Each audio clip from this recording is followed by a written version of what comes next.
please welcome Miss Ruby Wax!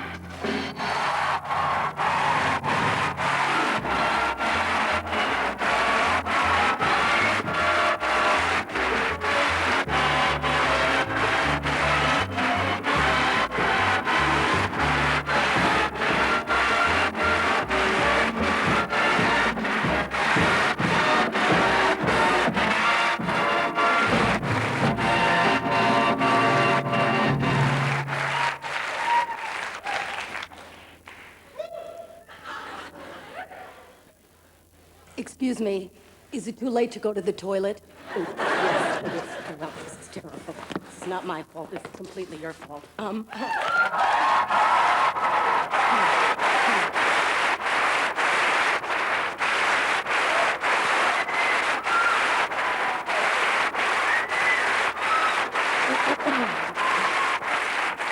I know this is probably the point when you think the show should start, but it hasn't. So if you could turn to the person next to you and make small talk, mingle, that would be helpful. Oh, try to say something funny, because this is supposed to be a comedy show, okay? Oh, for those of you up there who paid to see the top of my head, hello, welcome to the show. It's running a little bit late. This is unbelievable. This is not my fault. This is yours. This is ridiculous. Unbelievable. This isn't the show, so don't look at me yet. Nightmare that these people have done to me. It's unbelievable. I couldn't find this theater. I couldn't find this town. Somebody called me up this morning. They said, you're playing at Wimbledon. I almost had a heart attack.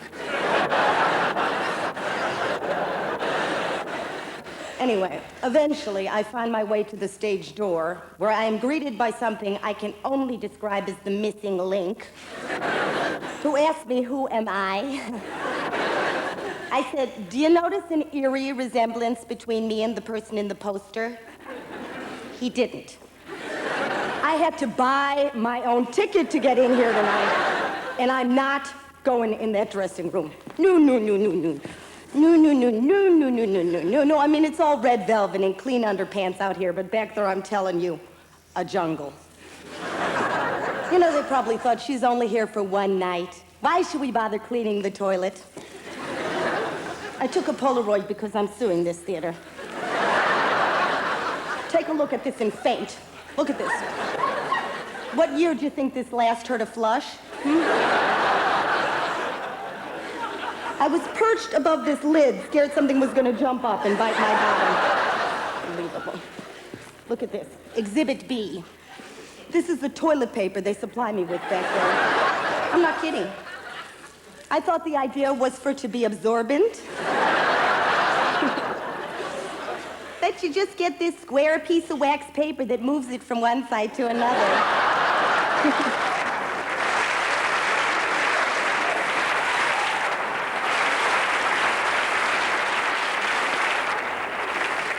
I don't even have to sit down for that. I could just stand up and do it all over myself. Fine.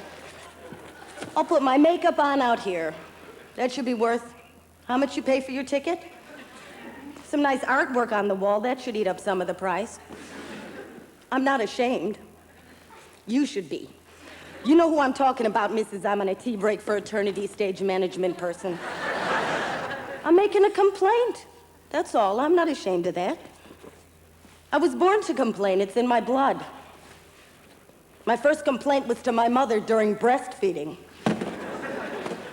I said, what do you got, milk again?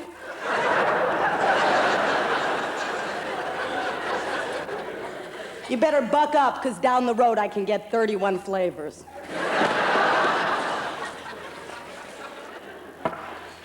Only in this country is everybody too ashamed to complain. Everything is, I'm sorry, ooh, sorry, I'm sorry, ooh, sorry, I'm sorry, ooh, sorry. No, that's all right, I'll eat my salad with a piece of glass in it. The queuing system says it all. The first time I passed a bus stop, I didn't know what was going on. A whole row of people were facing each other's backs. What is that supposed to mean? In my country, a bus comes, old people use their false teeth, children use their baseball bats, disabled people use their calipers and artificial limbs going, get out of my way, get out of my way. Yeah, up yours, Conchita. Rotate on that one, buddy. That's how we get on a bus. You know who's the worst? You think we're aggressive? You know who's the lowest of the low? The French.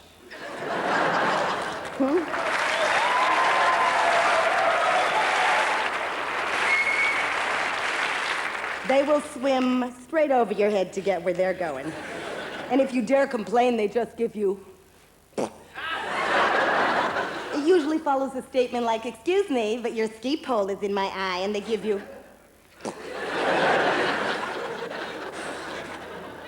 What can you expect from people who only wash themselves from the waist down? Their lower half is sparkling. You could eat off their lower half. Their upper half, they even have those special things for cleaning themselves, that bowl-like thing with a spout, that bidet thing, and they just sit in it, marinating. Je ne care rien. They love those bowls. They use those bowls for everything. When they finish with it, they fill it with café au lait, dip in their boulangerie stick, and light up their Gaulois. And if you dare say, "Excuse me, but you've just used my lap as an ashtray," they give you... To me, it's all downhill after the croissant. Where's my lip liner? Oh, God, I can't find my lip liner. Oh, no. I'm sorry. Where is it? Why does this happen to me? This is a nightmare. You know those dreams you have where you're on stage at the Palladium and you're completely naked, so you try to make clothes for yourself out of paper towels, but they keep getting wet? That's what this is like. I'm sorry. I have to calm myself down. I'll be with you in a minute.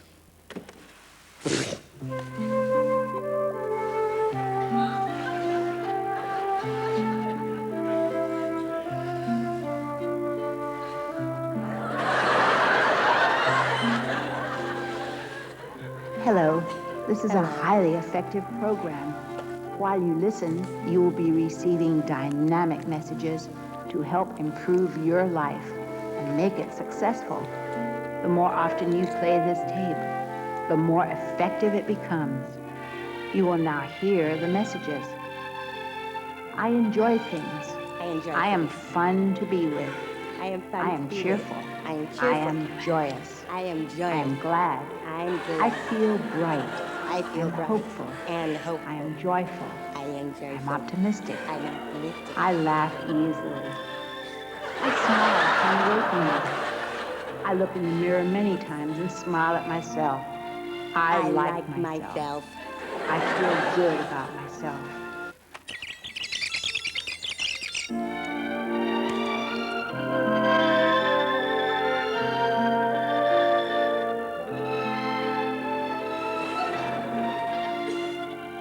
Do you like this music? I like it. They play it to laboratory rats. Some of them start to cha-cha with their own droppings. Others push the kill me now button. I also like it on the telephone. When you go, "Hello, is this the hospital? My lung has collapsed," and they give you...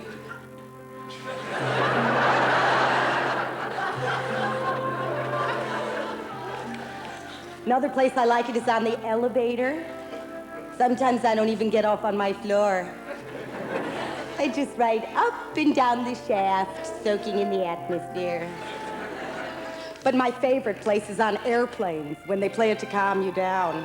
They play it to calm you down even after the engine blows. So you're falling out of the sky, tail first, watching the in-flight movie in this position. And this stuff is wafting on and on. No, it's true. They heard it recorded over the black box after the big crunch in the Andes. Have you noticed it only crashes in the Andes? Never in a Swiss ski resort or a coffee shop. Always in the Andes. Always somewhere where you have to eat each other. So not only were you bored shitless listening to the computer analyst next to you, now you have to eat him for lunch. You're probably flown with people like me. I'm the one with my eye smeared to the glass going, cloud clump coming up, dive, dive. I'm fine on the runway. I can read magazines, I can file my nails, but the minute those wheels go up, I could suck that seatbelt up through my behind.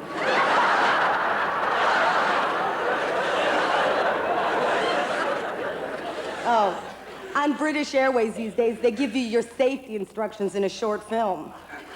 And in case you're deaf, they got a kind of half a person in the corner of your screen. They give you the information in hand signals. They go, if this plane does start to defly,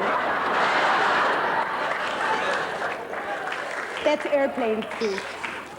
Please take your head, place it between your legs, and kiss your ass. Goodbye. Goodbye.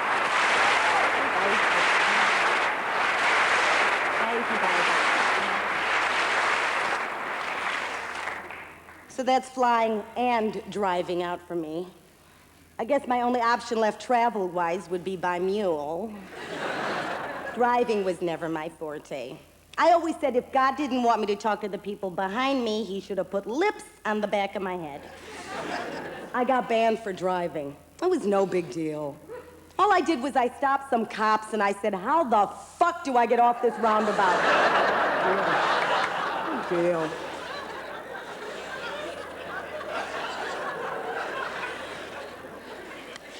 Oh, no.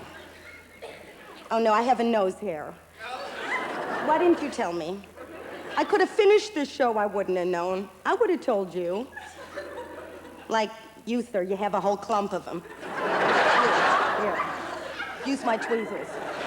Give them back when you're done. I'm not made of money. What was I talking about? Oh, yeah, the British never complaining. It's true. Abuse them all you will. They will never make a peep. Shut their televisions down at midnight. Close their pubs at 10. Give them a telephone connected to nothing but air. They will never complain. Give them a train that goes forward 2 feet, backward 2 feet, forward 2 feet, backward 2 feet. Have you done that outside stations? Forward 2 feet, backward 2 feet?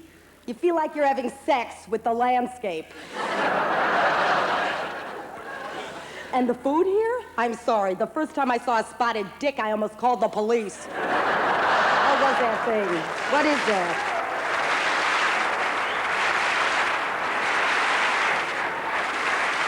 In my country, if you served something yellow and steaming, you would be arrested.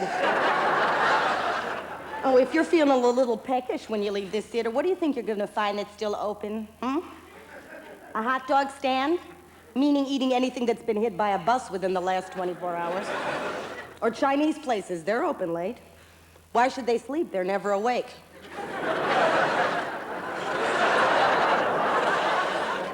Have you ever seen a Chinese person go, oh my God, am I neurotic? Nah, they just shuffle around.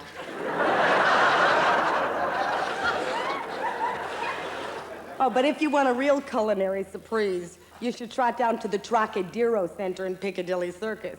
You been there? That is the Dachau of brasseries. You sit there sipping coffee under a torn umbrella outside, but it's not really outside, it's inside, but somebody drew some palms on a cement wall, so you get confused. Then you get a trolley full of pastries where rigor mortis is already kicked in. I had an eclair there once that only a mother could love. And nobody complains, nobody complains. Just the odd American voice going, find the waiter or burn him at the stake.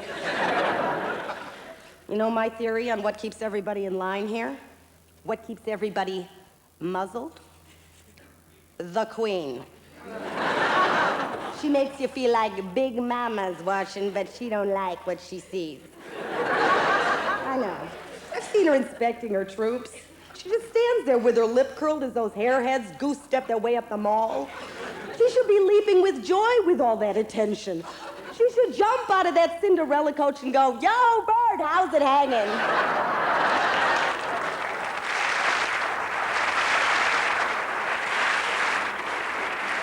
Instead, she just stands there looking miserable. You cannot please this woman. I have never once seen her throw back her head and go, yes. But it works, makes everybody stay in line, everybody snaps too, everybody stays in their little compartment. I went to Ascot once and said it all. There they were, the lower, middle, and upper class, all pig-penned away from each other, like the offal burger and filet mignon of society. The poor people had bald patches on their lawn, the rich people had champagne and caviar, and everybody paid the same price for the ticket. If this was America, even the poorest bum would stop the next rolls, pull out a gun and go, give me that hat, I'm going to Ascot too, motherfucker. And I'm sitting on Queenie. We don't care. We don't have to behave. We could walk into the Ritz naked. You know why? Because we don't curtsy to nobody. No, that's not completely true. We curtsy to cash. And we bow way, way down to the power of the buck. And if we want to check you out, we don't care about the lineage. We check the label. You know how an animal will identify its own species with a smell? Well, we kind of do that. I'm Armani. What are you? British Home Store, take a hike. It's like a secret code, only it isn't secret. It's very, very loud. You could be a redneck pig molester. When you yield up that $800 Gucci bag, people will drop to their knees, because it means I am rich, get it? I got a maid and a person who personally tweezes my lawn. Get down, everybody, down. I have got Yves Saint Laurent on the outside of my chest. Curtsy to this one or get lost. Are you done with my tweezers? May I have them back? Did you think I was making this up? Give them back to me now. Yes! Yes! I'm sorry. I'm sorry. I mean, it's just that I'm in a shitty mood. I'm sorry I got snappy about the Queen. It's just that, I'll try to explain it to you. You see, when I was little, I used to want to be her. I used to put a little jagged cat food tin on my head and tie a towel around my neck and practice mounting and demounting my throne. Then I pretend to walk my little corgis, you know, those things that look like Lassie but with no legs. And then I would knight all of my dollies with a kitchen roll. I would go, I dubbed thee Lady Barbie. I dubbed thee Sir Kenneth. Then the day came. I felt I was ready for queenhood. I addressed an envelope to Buckingham Palace, and I applied for the job. I never received a reply. To this day, I cannot believe she gets to wear the jagged cat food tin, and I don't. I'm sorry, too. I'm too depressed. I gotta get something to eat. I gotta chomp on something or I'll go nuts.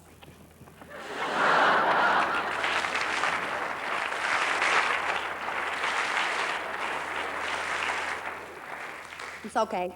It's been clinically proven that I'm orally fixated. I have to carry a card around with me that says, if you find me outside your home in a coma, please put chicken in my mouth immediately. Or potato salad, I like that too. My mother had to ram a cigarette between my lips to get me off her breast.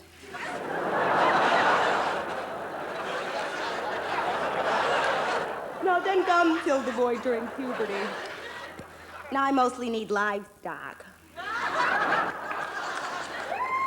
I'm not a vegetarian, did you guess? I'll come out of the meat closet right now. I like to eat things that cluck, okay? Say it now or can it? But I don't eat baby frisky things. I draw the line there. I only eat big old adults with emotional problems. Divorced chickens, those I'll eat. Chickens who are thinking about suicide, those I'll eat. You know, chickens who don't want to live anymore. They're sick of churning out eggs. They're sick of people laughing at their feet. Those I'll eat. I don't go to a butcher and say, was it corn-fed? You're the creme de la creme if you're corn-fed. I say, the chicken looked depressed? Any signs of mental illness on the father's side? You know, did he dress up as Colonel Sanders and scare the shit out of the kids? No. No, I know what you're thinking. You're thinking, how can she talk about eating those beautiful web-footed chickies? What have they ever done to her? Listen, I'm human. I cried in Bambi. I covered a whole row in mucus. I see a dachshund, I want to breastfeed it. I see that little sausage on legs. I throw myself down. I clutch it to my breast. I toss it on the barbecue. I crack open the beer. That was a joke. I love dachshunds platonically, not orally. You can call my doctor. I have never eaten a dachshund, ever. It's okay. I can eat this chicken. She was very depressed. She tried to slash her own wings from boyfriend trouble. Look, all I'm saying is you show me a vegan, I'll show you a face full of zits. I am sick of those acne-covered bean snorters droning on about the joys of eating only natural. I spend hours a week shaving off natural. I don't want to eat it for lunch. Ever go in those restaurants where they serve that stuff pigs won't even eat, that soya stuff? Either that or tofu. Is that supposed to be natural? When was the last time you passed a tofu tree? Girl, have you ever had a yeast infection? It's not 200 miles from what tofu looks like.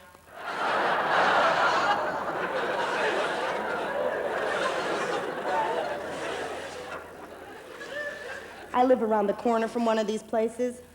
I like to go in when I'm having my period and I'm feeling kind of axe murderish.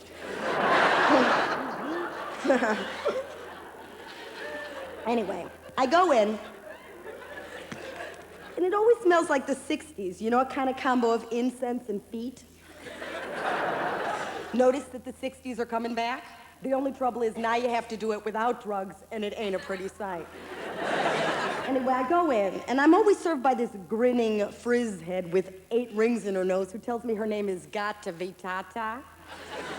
And you know it's really Miriam Biegelman from Burp, Tennessee. I told her I just want to know what's in the hot pot, but she insists on giving me messages from dead people. I said, if you're going to put me in touch with somebody, could it please be Napoleon and not my Aunt Minnie who choked on a turkey bone? These people, they never listen to you. Never listen to you. They just drone on about the joys of chanting their Shanka 50 times a day. And you know, Shanka means something like hemorrhoid in Indian, but nobody's telling her. But she doesn't care, because she's breastfeeding everything within a 30-mile radius. You know, in the 60s, you'd find this riveting. You'd find this fascinating. Now you just go, fuck off. Get out of here. And if that don't work, I just start clipping my toenails right there in her face. That drives my point home pretty quickish.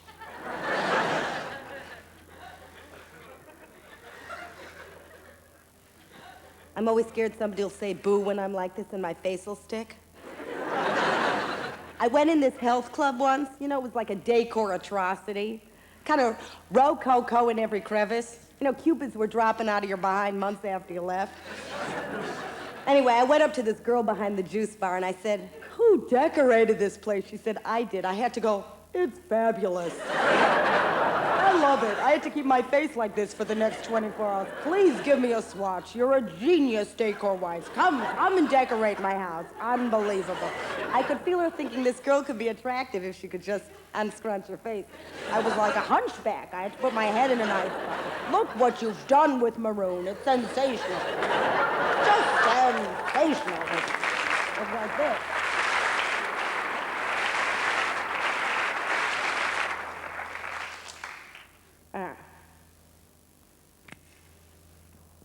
My eyelashes are black. Are you aroused?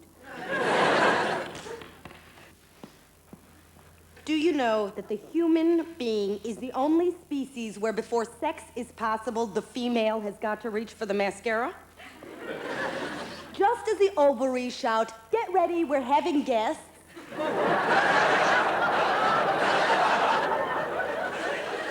The hand automatically goes for the blusher brush. No base, no babies. I mean, what does a female cat do? She just flicks up her tail and squirts that stuff. She goes, it's hump city, hump, hump, hump. Hump, hump, hump. You can't keep them away. Come on, get away from me, fellas. Come on, get out of here. I can't help my... Come on, I want to be alone. Get away. Would you get back? Come on, give a girl some privacy, for God's sake. Please, I want to be by myself. A female fruit fly? She does even less. She just sits there on a leaf. Suddenly, 1,000,000 males are swarming all over her. Buzz, spurt, she's fertilized. No reapplying the rouge, no nothing. Then what does she do? She just sits there on that leaf, gets fat, and makes larvae. Girls, can you imagine if we tried that? You'd be dumb so fast it would make your head spin.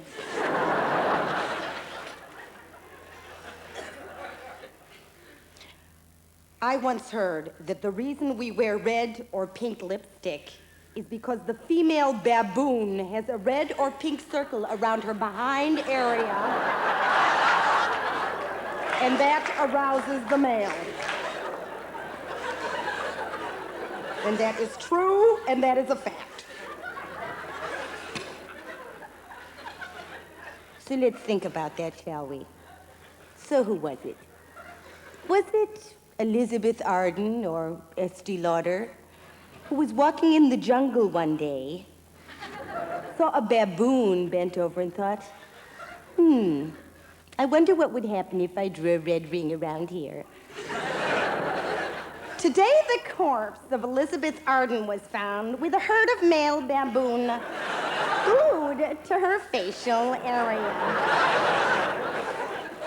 A blowtorch was needed to remove over 70 males who were quoted as saying, I think I'm in love. And that's the news at 10. It's probably where the expression she's got a monkey on her mouth comes from. Maybe. Maybe not. I don't know. I don't care anymore. I'm so confused about the whole thing. I don't know what's going on down there. Like, you know those parts down there?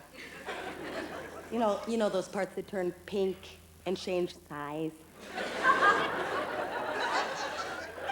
Starts with a va and ends with Aina. What's going on? Where is everything? What is that? I tried to find my G-spot once. I looked it up in an atlas. It's in Haifa. I got the instruction manual, you know, when you get the diaphragm thingy, with all the tubes and canals and everything. I was holding it upside down. I almost rewired my house.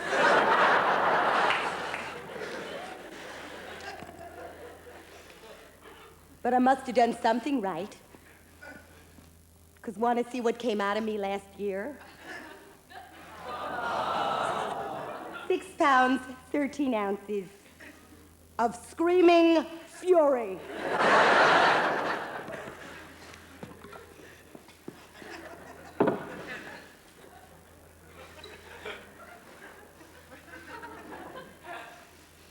Everyone tells you childbirth is the most beautiful thing to happen to womanhood.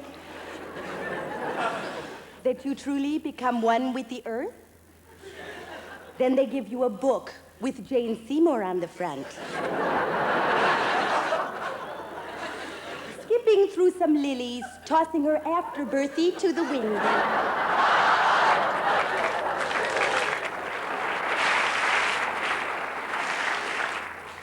Do not believe these people. It's like going, and out comes Bulgaria.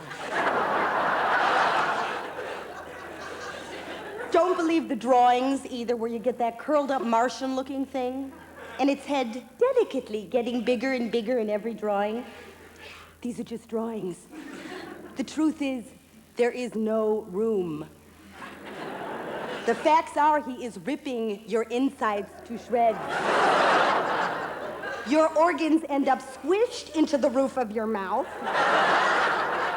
Your navel ends up on the back of your head.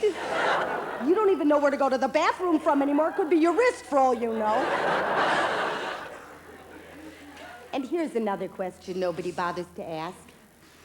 Where do you think this thing is going to the toilet when it's living inside of you?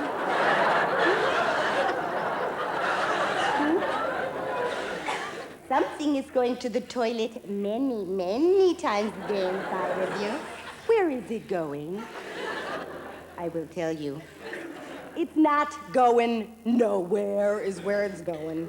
It's just circling around in your system. And no matter who you be you an atomic scientist or a Nobel Prize winner, you have become a walking urinal.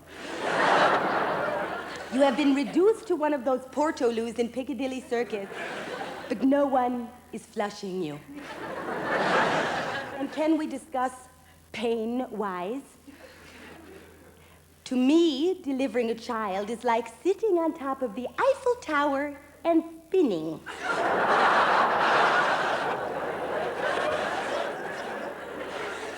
I made no plans to suffer excruciating pain, so in case I wasn't near a hospital when labor started, I carried a hammer around with me to knock myself out. With a note that said, if you find me, kill me, please. Because I don't understand those women who want natural labor. To me, this is like going to a dentist and saying I want a natural root canal. Yeah, just drill straight into my teeth. Hold the Novocaine. I want to get in touch with my gums. Are they nuts? And would anyone like to know what breastfeeding feels like? I will tell you. Take a fishing hook and pierce it through the end of your mammary. Now reel yourself out and dangle by your tips. Another example? Wait for a truck to come by. When it slows down, superglue the end of your nins onto the bumper.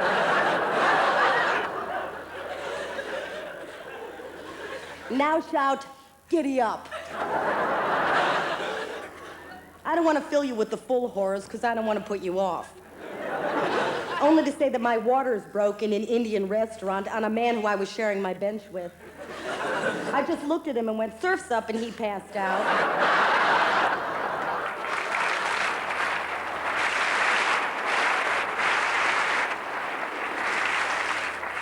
Finally, I had a cesarean because I was not built to be stretched.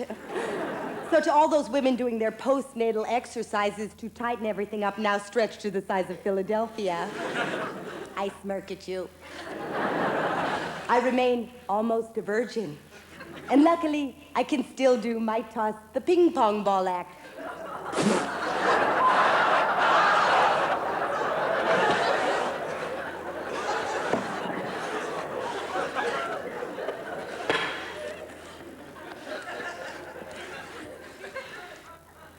God forbid they should supply me with a socket. Well, I'm not going backstage. No, siree, I'm gonna live to be 103. No, okay. No, I can cope with this. I've coped with everything else. You know, I feel sorry for you out there. Because I hate sitting in the theater. You know, I cannot see any reason why grown adults with their full complement of brains should have to sit there, side by side, in the dark, all pointing in the same direction. I never last very long in the theater. My shortest stay was about 19 seconds. The curtain went up, somebody said. It was spring. The daffodils were up, and Grandmama had just died. My behind just skimmed off that seat. Oh, another thing I hated is when the curtain goes up and there's no set, and your program tells you this represents timelessness. To me, it represents the set designer took the kitty and ran.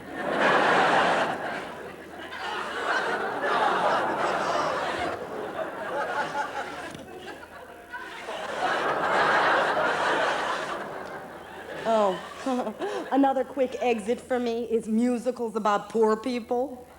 I hate when you see a whole clump of them walk forward with outstretched arms and then backwards again. They're all wearing those fingerless gloves with the tips missing. That's how you know they're poor. They can't afford the ends of their gloves. My first question is, who's buying all the tips? My second question is, why? We're the filthy poor, we don't know why. Our mules are dead, our pigs they cry. Mon Dieu, we hate the rich. Our bottoms itch. This life's a bitch. Why, oh why, oh why have you got money? Why don't I? We detest you, you bourgeoisie. Our feet are flat, our hair has knots. But it could be worse. This could be cats.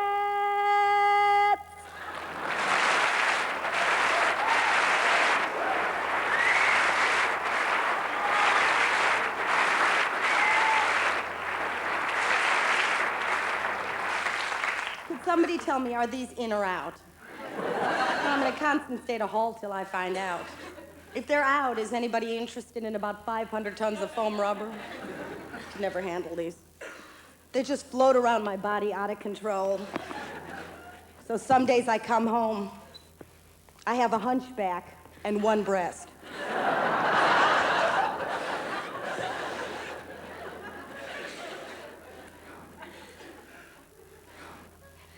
So, this is me as power woman.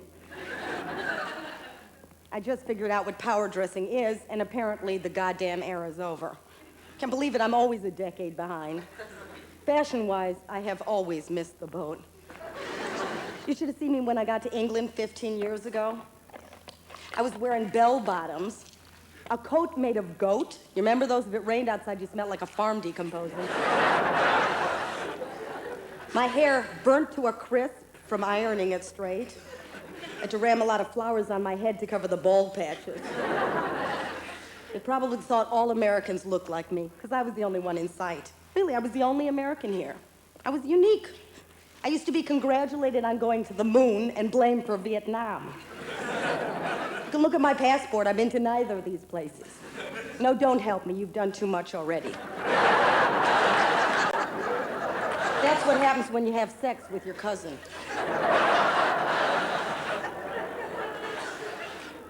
Anyway, I came to London. I was living in a bedsit. 8 square feet of purple and yellow wallpaper. It was like living in a bruise. You'd shove 50p in your meter, you'd get those flickering coals. No heat, just flickering. That's the same theory. If you put a photo of food in the menu and sniffed it, you'd feel full. There was no shower. You just have to squat in your tub and hold a piece of rubber tube over your head as a driblet of water would scald, freeze its way onto your scalp. And then a touch of Americana began to seep into the crevices. Words like car wash and cream rinse wafted in the air. Suddenly there were burger places on every corner. Well, you gave us London Bridge. We gave you the Whopper. I think that's a fair trade-off. Suddenly there were burger places, and each one of them tried to be more patriotic than the next. You'd go in, they'd shove a bald American eagle in your cheesecake and a complete firework display in your hot fudge sundae. Then this tragic-looking English person would roller skate over to your table,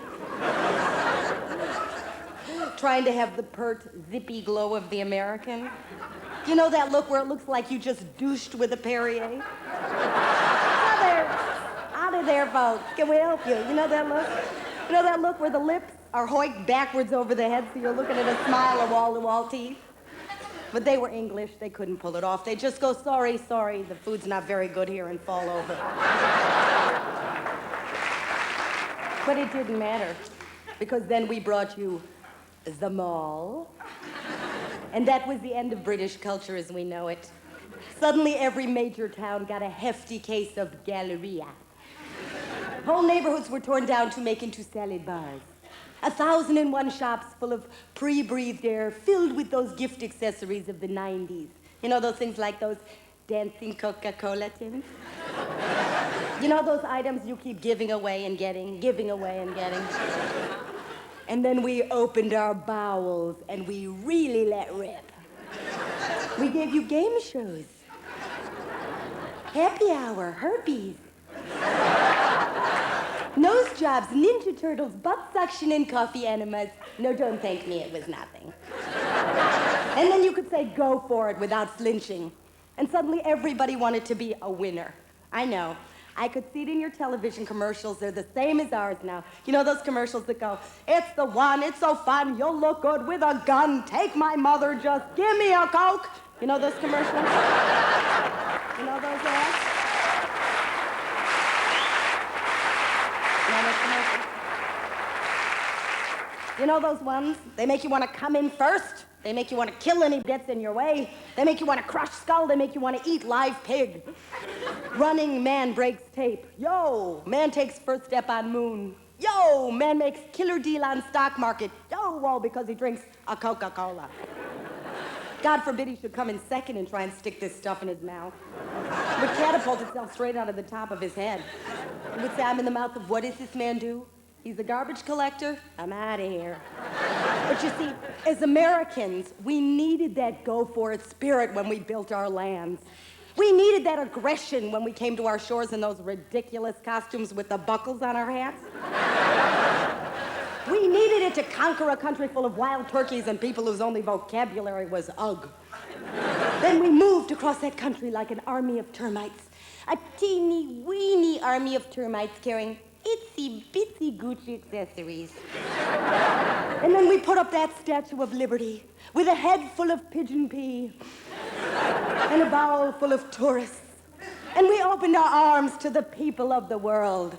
We opened our arms to specks, wops, gooks. And we said, come and clean our homes. Come.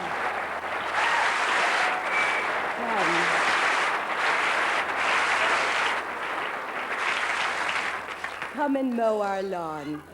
We opened our arms to the Negro people. We said we were just kidding about the picking cotton. It was a joke. Come on. Anyway, you got a couple of nice tunes out of it? Get out of here. We said you can be a winner, especially if you sing like Aretha Franklin or have a gold medal around your neck. We said come to America, have a Coke, be a winner. And that's what America's all about today. Either you're a winner or you're the other half of the population, walking around the streets of New York with your genitals hanging out, drinking 5-star petrol and barking at pigeons. It's the only clue that we might have got it wrong. And this is our royalty. This is who we worship. The famous.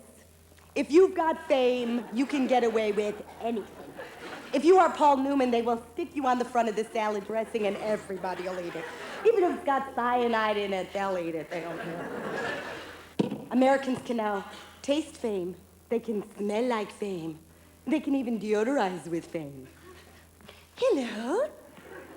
I'm a very famous actress, and I stay fresh and clean in my nether regions by squatting on a daisy.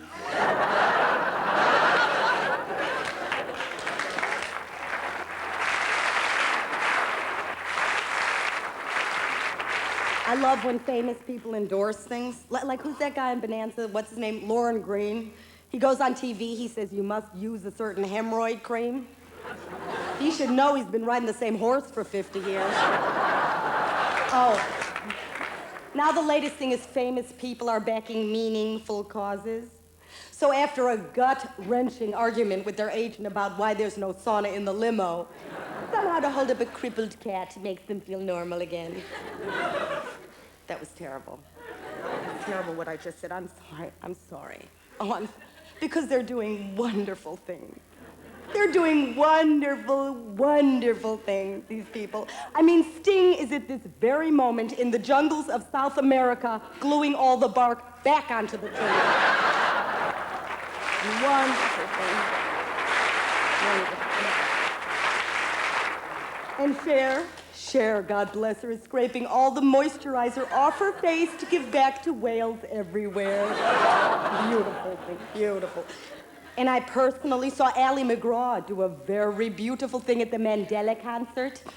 She walked on stage in a $500 pair of blue jeans, put her arm around an African bongoist wearing nothing but a loincloth and a bead, and sang Happy Birthday to Nelson. I mean, the bravery of this woman. She could have broken a nail at any moment, and yet she went right on stage. No, that's my theory in a nutshell. See, in a country where you're told each man is created equal, The only way to be a little bit more equal than everybody else is to be Ally McGraw. Or the person who might shoot Ally McGraw. That'll get you on the front of the magazines, too. And there's so many ways to get famous. So many. You could put a little too much insulin into wifey's soup. Or you accidentally fried the neighbors. Immediately, a miniseries is made about your story. And Farrah Fawcett is playing you. Badly. You better copyright that idea before the police come, because they write the report out now in script form. Those walkie-talkies are connected to NBC. And diseases are big, too. Diseases are huge. There's no more wheelchairs left in Hollywood. They used them all up in the miniseries. They don't even bother with actresses anymore. They use the real victims. So the minute you're told your results are positive, you go straight to makeup. They need these disasters. They need these disasters because they have to compete with the chat shows where everything goes. I mean, people hot-footed out of the hospital with the wax paper still sticking to their backsides to get on those shows. I saw this one once. I saw this myself. There was a man, now woman, went on to talk about his sex change. He hadn't even told his wife. So the first she must have seen it was on television over morning coffee. She must have gone, oh, look, there's Bert. In a dress. With breasts. Oh, now the latest thing are those crime shows where they're using the real criminals. Why shouldn't they? They know the plot. Those are the real starlets, the criminals. You can just imagine them going, sorry, is she gonna struggle because I just had my hair done? You know who's gonna steal the ratings? And he gets out very soon? Charles Manson. I predict his first job is gonna be on Happy Days. The plot will be the Fonz is throwing a surprise birthday party for Chachi. Charles Manson's a special guest. Mr. and Mrs. Cunningham come home, find the remains, and go, that darn Charlie, he's done it again. Chuckle, freeze frame, cut, and credits. Hey, Ruby, that's a great idea for a sitcom. I love it. You're so funny. Have you got an agent? Come on, let me represent you. Come in my office. What do you want, decaf or Perrier? Let's have lunch. Yeah, take my insides out and chop him up. I'm sorry. I have to lie down for a few minutes. I'm sorry. I had a nervous breakdown 5 years ago in Los Angeles. My doctor told me I should get it off my chest, so I am. I went to LA full of the muse, and I wound up back here, gift wrapped in a box. You know those cartoons where you see a cat and it's happily skipping after a mouse? And then suddenly this giant hammer comes down and goes clang, and it's squished to about an inch thin. That's how I came back here. Squished and wobbling. See, they wheedled away my personality by the lure of the buck until I went, oh yeah, a sitcom about a ditzy brunette who shares an apartment with a blonde dancing teacher? That sounds like a great idea. Because that's what they wanted me to write, about a ditzy brunette who shares an apartment with a blonde dancing teacher. Oh, ditzy, for all of you who don't know, is the ugly friend of the blonde with the pointed breast. Barbie, have you got a date tonight, or what's the situation here? That's right, Rana. I got a hot date.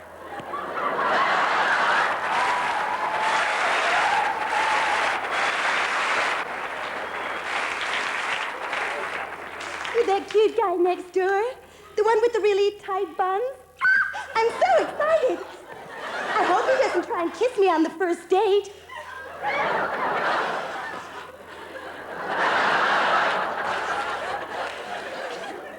He can kiss me on the first date, or any other part of my anatomy.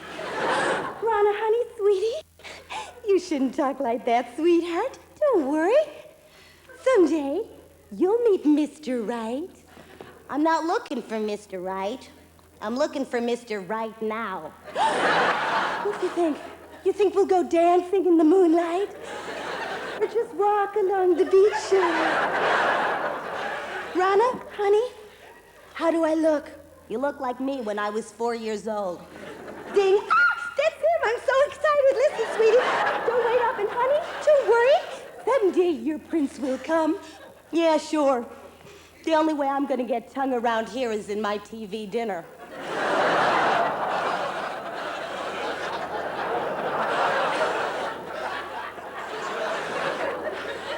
The audience titter sadly. I realized I was losing too many brain cells, so I had to go see Dr. Berenson, psychiatrist extraordinaire. He told me to get in touch with myself while he slipped out to get a corned beef sandwich. Hello? Hello? Who are you? Me? Who's me? You. Why are you talking to me? Because you're nuts. He made me spend a lot of money to find out what I really wanted. 2 years later, I found out. To get the hell out of there. Meanwhile, I lived in a commune built sideways on a cliff. And due to a landslide, our pool gradually filled up with the house next door. The inmates consisted of Karen, a 40-year-old flower child who lived in some kitty litter. She used to come home after being raped by knife point and ask if this was normal for a first date. Head of the household was Walter, a 30-stone axe murderer, who I know was making porno in the basement, but he told us he had a deal with Universal. He used to come into the kitchen, like the QE2 docking. He'd come in like this. Go, yo! Then he'd rip open the fridge door, bend over, and snort. There was nothing left. Nothing. It was empty. He was married to a pale Christian wife who was covered in bite marks. I never asked. But my fave was Marvin Braverman, undiscovered comedy writer genius who lived in the broom cupboard where you'd hear him guffawing to himself through the night at his own wit. If you asked him what was so funny, the next thing you'd hear is the sound of 80 locks clanking shut in case you stole his one comedy idea of a lifetime. I eventually had my nervous breakdown during aerobics. I tried to hang myself by my sweatband during butt clenching. They carried me out, still pumping to the beat.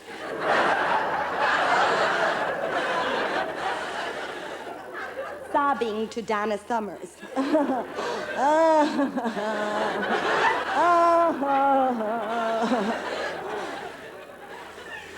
I had to go see a specialist who was only open on Saturday because the rest of the week, I'm not making this up, he was acting in a series called Yes, Sissy.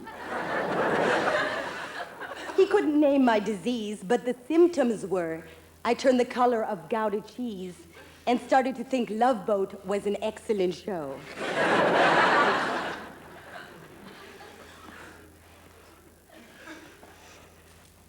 That's when I went gaga. But the fuse had been lit many moons earlier. During conception, I think. My parents are Austrian. Have you been there? A violent race. You order something off the menu, it sounds like you're declaring war on Europe. I'll have the Wiener Schnitzel verkachte, verloschte, Schweineoffen, gehasste, Scheißal, gehasste, Ohrschlecken, Schweinbrot, verlässige, gehachen, verkast, Ohrschlecken, gehach.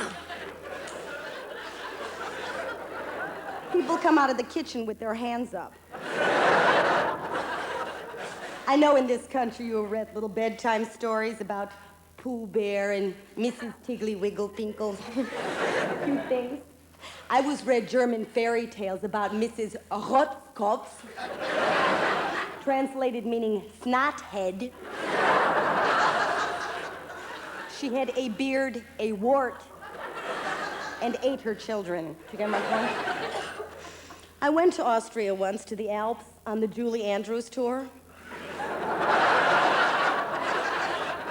I said, excuse excuse me, sorry. Isn't that Hitler's hideaway? They'd go, no, no, no, no, no. That's where the lovely Van Trapp children sang that wonderful, though a dear of being. And I go, no, no. I went, no, I'm sorry. I know that's Hitler's eagle's nest. They go, no, no, no. That's where the wonderful Miss Andrews did a lot of skipping. That's all. Anyway, my parents left Austria in sort of a rush due to an allergy to death. And ended up in Chicago, Illinois. Do you know Chicago? Know Chicago? Chicago is the hog slaughter center of the universe, and we're mighty proud of that. That's where we only eat things that bleed. We want a pair of shoes, we just slit open some live oinks and walk. We buy leather clothes, we ask for a medium rare. My father ended up king of the casings. You know what casings are?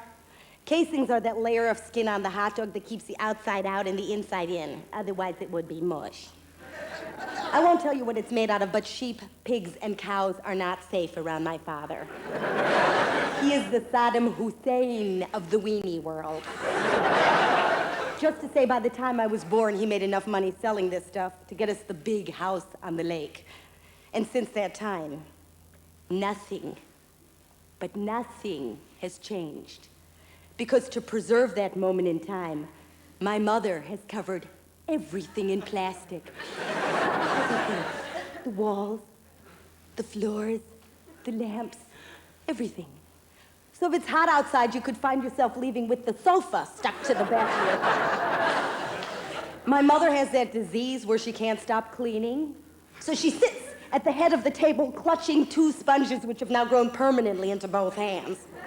I got her a pair of black ones for formal wear. So she sits there like this recoiled cheetah, waiting for a crumb to drop from your lips. And when it does, she will rise like a vulture and then fly across the room in horizontal position, wipe the sponge across your mouth, down across the plate, down the table leg, through the dog stuff, across the floor, out the store, down the street, out of the state, and halfway to Mexico if you don't bang this woman over there.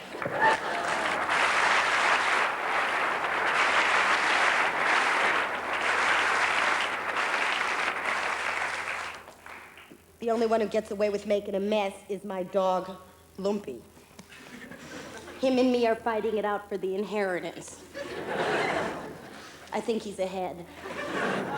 The big clue is he's sitting at my place in the table. I'm in his box. He's disgusting. When people come over, he will clamp onto their leg and hump for all he's worth. My mother going, look, the lover boy, he's dancing. People are trying to wipe him off their leg. Get him out of here. This dog out of here. Sometimes when she's out of town, I try to take him into the park to get some dog action. I once taped him onto the back of a dachshund, but it was no go. Then I have to bring him back home, where the curtains are permanently closed. We live in darkness because my mother thinks the sunlight is trying to eat our furniture. Our neighbors live in a glass house on the lake, but the sunlight isn't interested in their house. Only ours. Once it was really hot outside. I mean, dogs were being poached on the sidewalk. Really hot. I said to my mother, please, could I have some air conditioning here? But you know, she never thinks I have my own nerve ends. She thinks I'm just a replica that plopped out of her. She says, it's not hot. I'm your mother, I would tell you. I said, I'm dying in here. Could we have some air conditioning? She says, no, that's too expensive. Why should we pay for that? It just escapes. So I said, please turn on the air conditioner. I'm dying now. So she mimed hitting the on switch, which is nowhere near the real switch, and just went,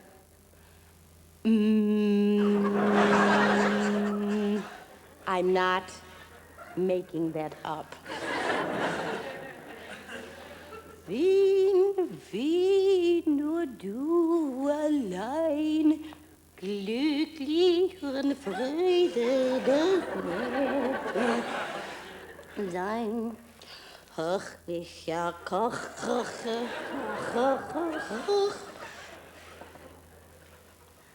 About once a day, my grandmother would come down from the attic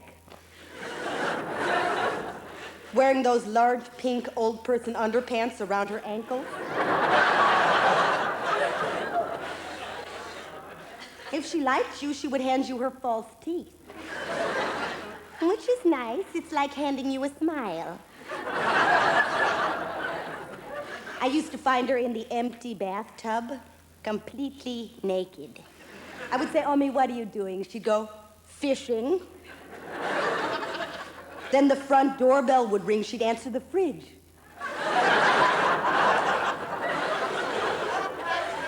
I'd say, Omi, who was it? She'd go, head of lettuce, no message.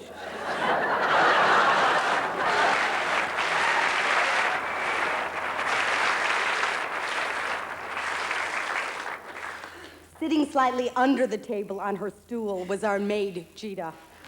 Gita never lifted a finger as long as I can remember because she had my mother sussed. She used to go, Ms. Wax, run it by me again, I forgot. How do I wash them dishes again? My mother go, take a cloth, Gita, around the plate, move it in a clockwise position, like this, around the plate.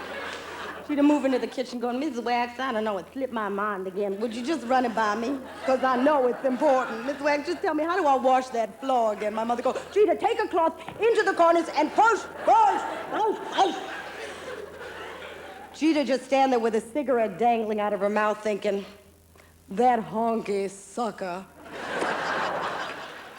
Anyway, that was my family. When life got too weird, I used to head into the streets where I used to run into my neighbor, Mrs. Gross. Another Austrian. I don't know if you're familiar with that temperament. Nervous.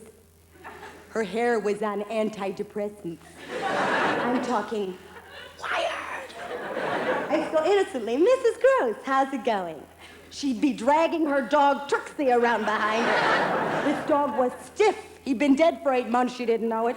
She'd go, I should eat Polish sausages? Come on, Trixie. The whole country's full of mental defectives. They should live in teepees. Trixie, come on. My neighbor, Mrs. Wexler, hasn't picked up a leaf in 47 years. I told her, run.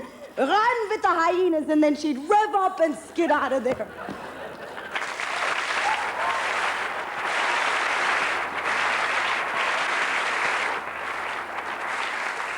Leaving me on the sidewalk to look for fellow earthlings, which wasn't easy. I was a hideous child. My front teeth were in another time zone. They were about 2 hours in front of my face.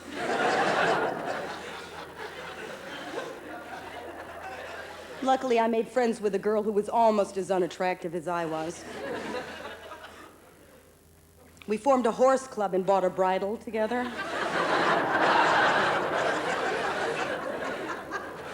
It's tragic. Other people were necking, I was being fitted for horseshoes. She eventually developed breasts and ditched me for a boyfriend, can you believe it? I wasn't so lucky. My father used to go, hey, Ruby, how come we never see you with a steady fella? How come we never see you with a regular guy? Yeah, sure, like my parents are Mr. and Mrs. Average America. Like my mother'd be on the front porch in her checkered apron going, hey, you must be one of Ruby's little friends. Why don't you come on in and have some lemonade and cookies? Yeah, sure, like she didn't say, no lemonade within a 50-mile radius. Are you mentally insane? Do you want flies to eat the furniture? Or she wouldn't go, just a minute, fella, are you coming in the house? Cheetah, get out the newspaper. All right, buddy, step, bend, step, bend, step, bend, step, bend.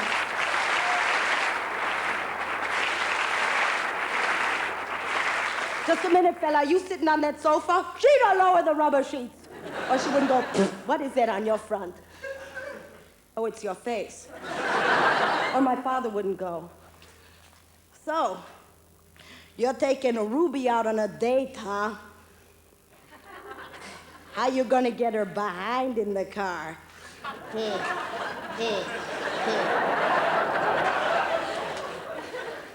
No, dates were not forthcoming. So they hid me away in summer camp. Oh, you don't have that over here. They send you away for 8 weeks to pee in the bushes. I went to a place called Camp Agawak.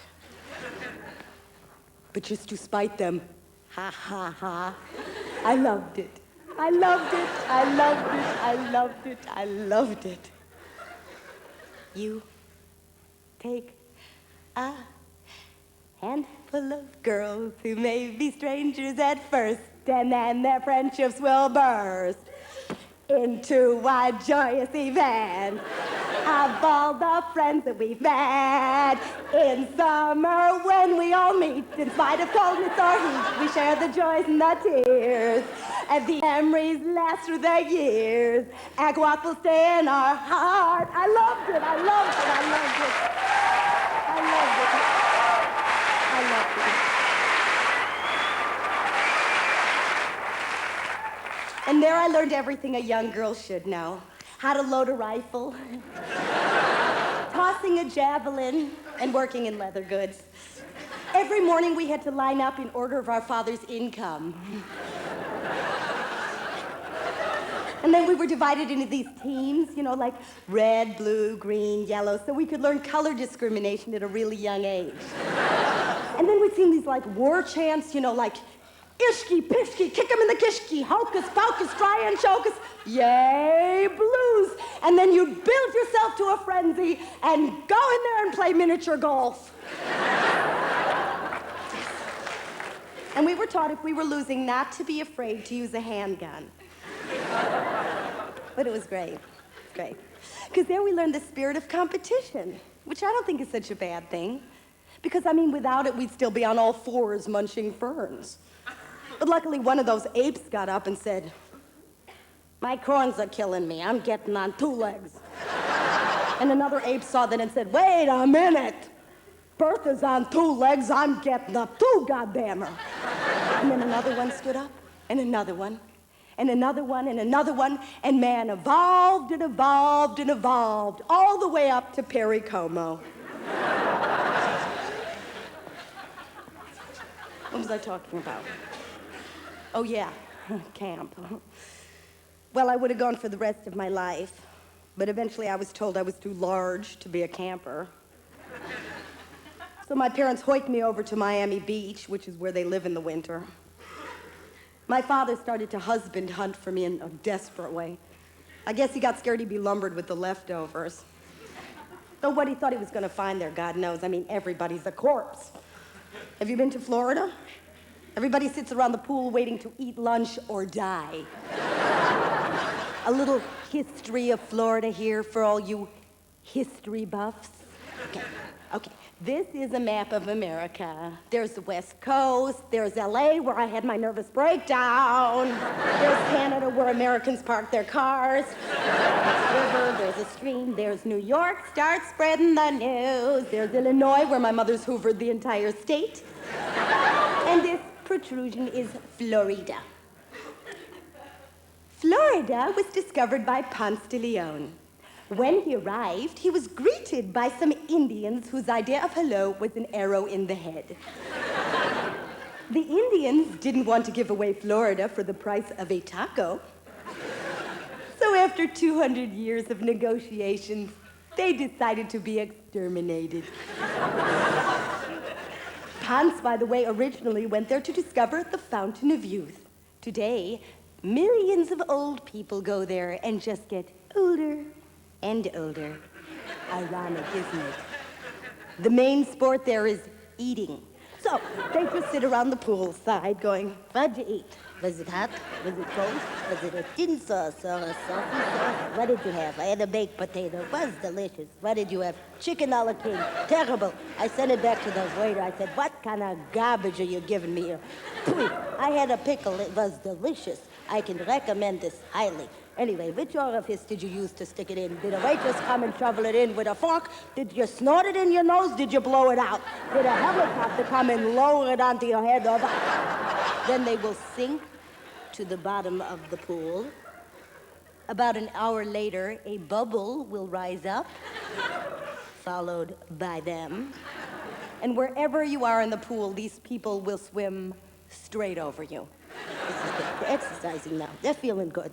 It's like giant tortoises are coming at you now, and they're still talking about it. Was it struggling when you put it in your mouth? What did you have for dessert? I had a buffalo. What did you eat? I had a Chevrolet. Last week I ate my wife and my kids. I had terrible indigestion. Terrible. Because nobody can glut out like an American. Nobody. I mean, these people are huge. You can find lost relatives in those stomach rolls. You gotta use a spatula to get them out of the car going, come on, Zelda, I got your chin. Just whiplash yourself out of it. Whiplash yourself. Come on, you can do it. Come on now. The streets are lined with restaurants. There's like Jonathan Livingston Seafood, Tits and Tacos, the Cookie Crematorium. All you have to do is open your mouth and run. Then you go in these buffets. It says all you can ram, $5.99. You go in, the buffets are so long you can land a plane on them. There's like the Eiffel Tower of tuna, followed by the Taj Mahal of egg salad. People come in with colostomy bags. When they fill up their own stomach, they just plug in the extension.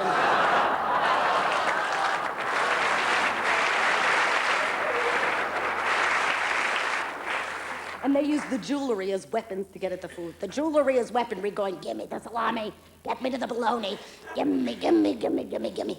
There are these women there, we call them the honkers. Because they talk like this. Because everything's gone down the throats, the gin, the vodka, the mile-long cigarettes. They come up to you, they go, Have I got a son for you? you go, great, where is he? She goes, I swallowed him.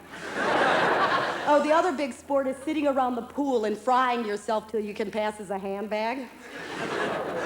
If the weather's bad, they got these indoor tanning salons. You just lie in a bed, you can flick it on to tan or chemotherapy. So much money has been spent to cover the fact that everything is crumbled, everything. I mean, they try to have things lifted, but it's just like trying to put soup up with scaffolding. I know one woman, she had her behind lifted to here so she could use it as a headrest. Everything is wrecked. Everything is wrecked, but the tips of the fingers are gorgeous, gorgeous, because that's the focal point, because that's where they wear their wealth. I mean, why put it in a bank when there's a finger left to fill? And those rocks are the trophies from the now defunct marriage, the survivor's ransom. You should see what's left of the husbands. The husbands are like the walking dead, because wifey has sucked him dry. Completely deballed. They used to be big, big deals, big heads of corporations, big guys, big cheeses. They're smoking the cigar, because what was here is now come up to you. Come up to you. They give you a slap on the head and go, hot enough for ya? That's what they say. Sometimes I don't see him for a few years, and the next time I see him, they've deteriorated. The walk is a lot slower. They remember the slap, but they forget the line, and they just go, ah.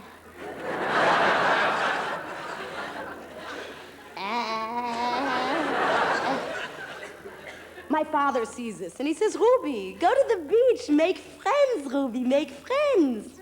I say, Dad, I have nothing in common with these princesses. You know, with the flat tan stomachs. They're wearing those bikinis, it's like they put a piece of string up their behind. How they don't saw themselves in half is a miracle. Everything is tight, tight, tight, tight, tight, tight, tight, tight, tight. The noses have been completely remodeled. The noses have gone from ethnic to Aryan in the bang of a hammer. The noses are flipped up so high they're actually face to face with their own nostrils. If they suddenly sneeze, they could blind themselves. And the fingernails are gorgeous. Those are gorgeous. You know those vulture hooks, those talons? You think those are easy to lug around? Try using a piece of toilet paper without giving yourself a hysterectomy. And they use them to pick. They never eat. They just pick. Pick. They always say, no, I'm on that finger down the throat diet. I can eat anything I want as long as what goes down comes up.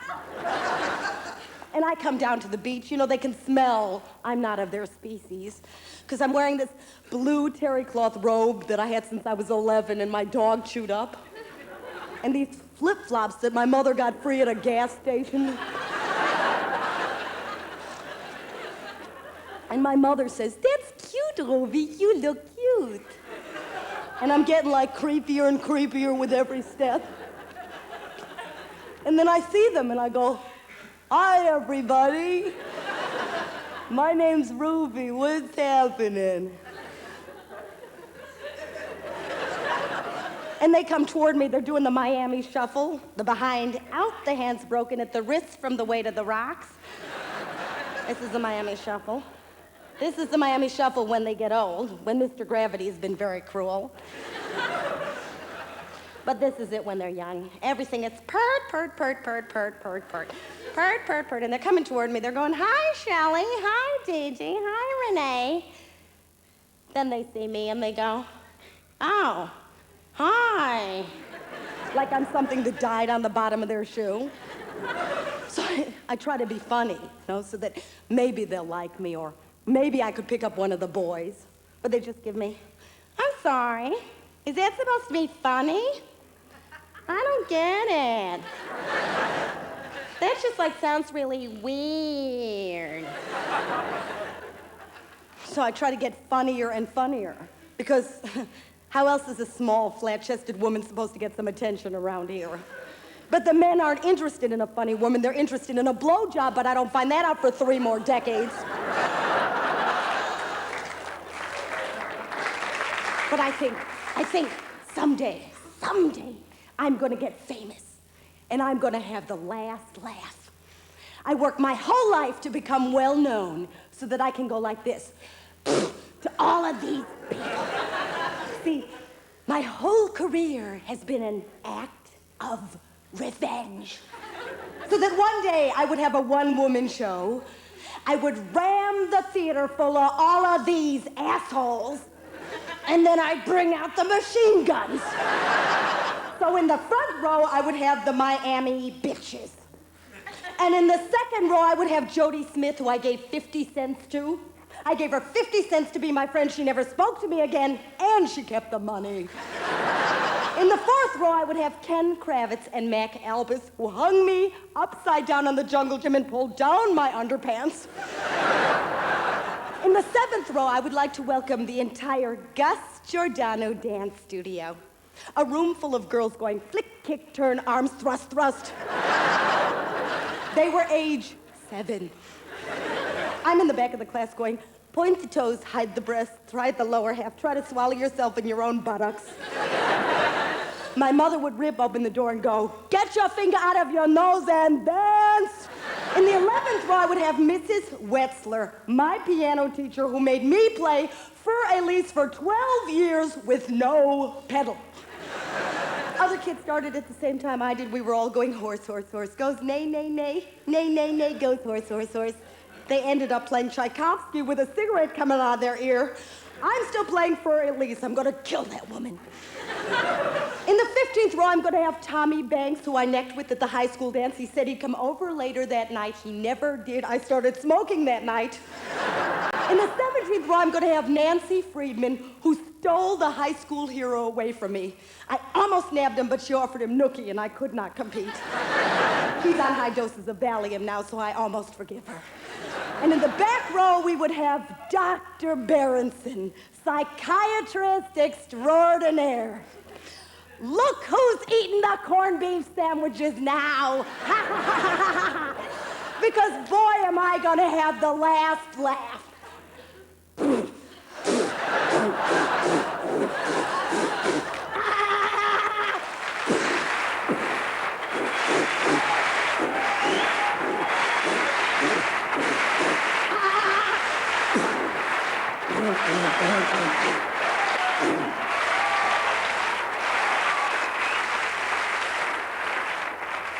Because from this show, I'm gonna win an award. I'm gonna win a big award.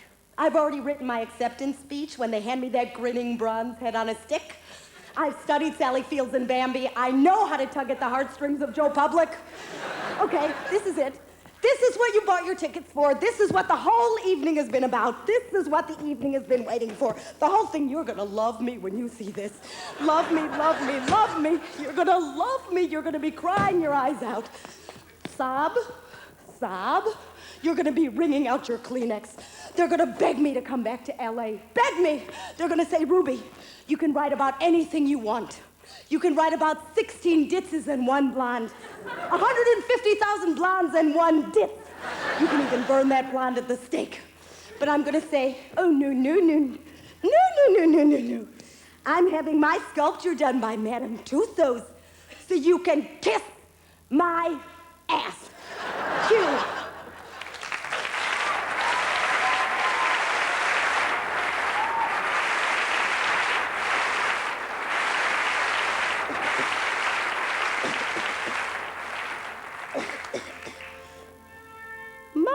Mommy, why do you have to die?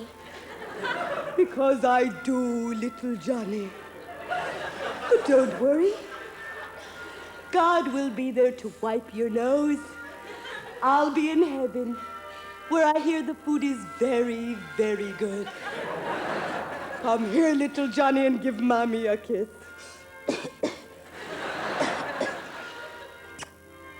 Don't forget to plant a tulip for me every spring.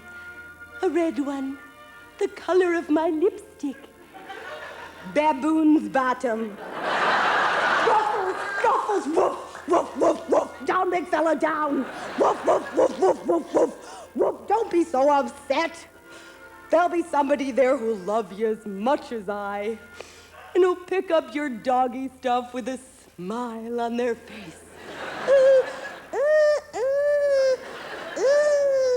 Pull yourself together, Ruffles. You're a dog.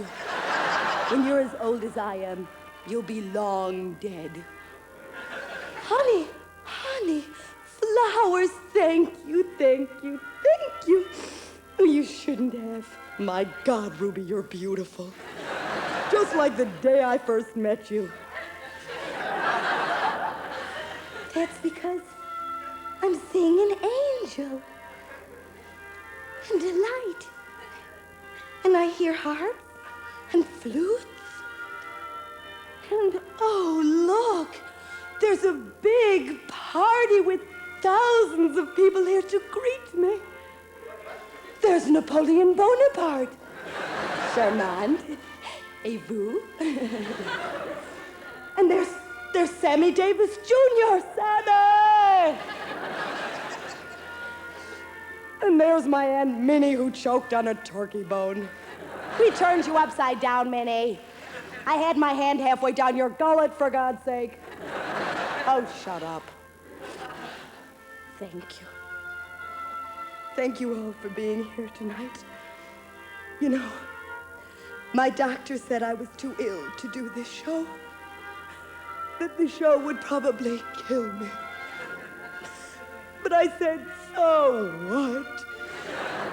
If it means seeing one face in the audience light up, then it was worth it all. Don't cry too much when I'm gone. There'll be others, less talented.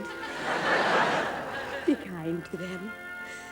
And when you read the reviews of this show, and they say she died a death, remember, I did it for you, my beloved audience. I don't know you all by name. Obviously, that would be insane. But I love each and every one of you. I love you. Not you so much. You who was eating chocolate in my first half. And you with the nose hair. I have a place for you in my heart. Au revoir. Forever.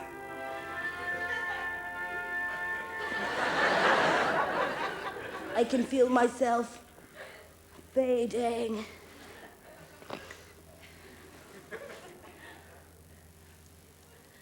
La la la.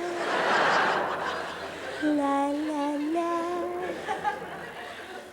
Lo lo lo lo lo lo lo.